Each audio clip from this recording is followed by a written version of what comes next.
Good morning friends. आज की story का मोरल है अतिथि देवो भव।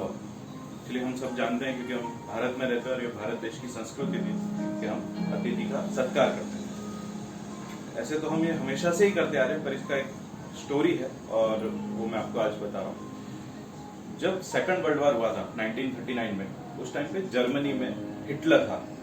वो पूरी दुनिया पे राज करने के इरादे से हर देश पे हमला करता था। उसने पोलैंड पे अपनी पूरी आर्मी लेके हमला किया। तो पोलैंड वाले ये समझ गए कि हिटलर ने हमला किया, मतलब बचना बहुत मुश्किल है। वो जहां जाता है उस चीज को कॉन्कर कर ही लेता है। तो उन लोगों ने ये सोचा कि जितने भी देश के युवान हैं, लड़के हैं, वो सारे तो सामने लड़ेंगे, पर जो औरतें और बच्चे हैं उनको हम सुरक्षित कर लें। तो उन्होंने 400 औरतें और 250-300 बच्चे एक शिप में बिठा दिए और शिप के कैप्टन को बोला कि तुम इनको ले जाओ, जिस कंट्री में तुमको जगह मिले, जो देश तुमको एक्सेप्ट करे वहां चले जाना। अगर तुम जिंदा रहोगे तो वापिस आना, नहीं तो जो होगा देखा जाएगा, पर यहाँ पे रहोगे तो तुम मर ही जाओगे। तो इसलिए उन्होंने देश के सारे औरतों और बच्चों को एक बड़े शिप में बिठा के और वहां से भेज दिया। वो शिप का कैप्टन सबसे पहले नजदीकी देश सिसिलिस में लेके गया। सिसिलिस वाले ने मना कर दिया कि मैं तुमको रहूंगा तो हिटलर मुझे भी मार देगा। आगे ईरान में गए। ईरान ने तो पोर्ट पे शिप को रोकने से ही मना कर दिया कि इस पोर्ट तक आना ही नहीं तुम। घूमते घूमते घूमते वो शिप आई बॉम्बे में, इंडिया बॉम्बे।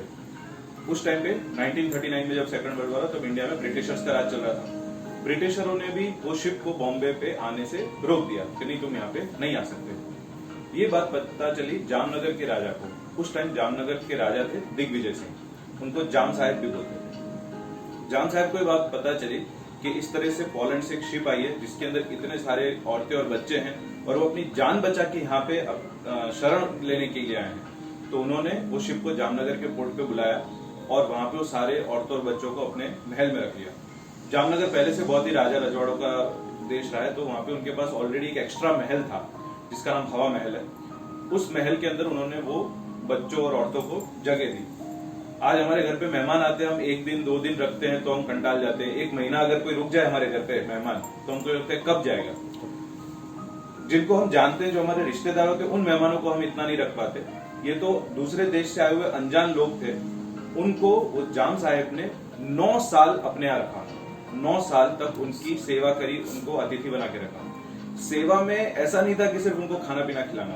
अब वो लोग पोलैंड से आए थे, उनका खाना पीना अलग था।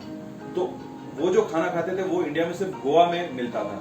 तो उन्होंने गोवा से खाना मंगवाते थे और वहां के 11 हलवाई बुलाए थे कि जो रोज इनको बना के खिलाते थे। जो जामनगर की मिलिट्री स्कूल थी, वहां पे वो सारे बच्चों का एडमिशन करवाया, उन सारों की पढ़ाई लिखाई का सारा जिम्मेदारी उनकी थी। कोई ऐसी चीज नहीं थी जिसकी उनको कमी हो। वो मतलब पोलैंड से आए थे तो हमारे मेहमान हैं, इस तरीके से उनको रखा गया। एक कहीं से गरीब इंसान आ गया, उसको हम रोटी दे रहे हैं, इस तरह से नहीं था, बल्कि मेहमान की तरह से उनकी सेवा करी। और जब सेकंड वर्ल्ड वॉर पूरा हो गया, सारी चीजें सब शांत हो गई, सब नॉर्मल हो गया, तब 9 साल बाद उनको वापस सही सलामत पोलैंड पहुंचा दिया गया। तो आज भी पोलैंड में जो जाम साहेब राजा थे, उनका बहुत बहुत बहुत सम्मान होता है। हर साल जो पोलैंड के प्रधानमंत्री हैं, वो एक दिन सेलिब्रेट करते हैं जो ये जाम साहेब के नाम पे सेलिब्रेट होता है। ये जो बच्चों को यहाँ पे शरण दी थी, उसमें से एक बच्चा पोलैंड का प्रधानमंत्री बना।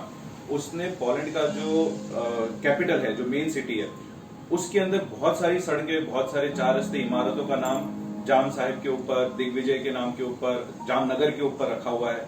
और पोलैंड में आज भी इंडिया से गए हुए लोगों का बहुत सम्मान किया जाता है, क्योंकि उनको ऐसे टाइम पे इंडिया ने मदद की थी जब पूरे दुनिया में कोई मदद नहीं करना चाहता। तो आज की स्टोरी का मोरल यही है कि अतिथि देवो भव जो इंडिया की संस्कृति है, उसको हमें जीवित रखना चाहिए और ये इसका बेस्ट एग्जाम्पल है। Thank you.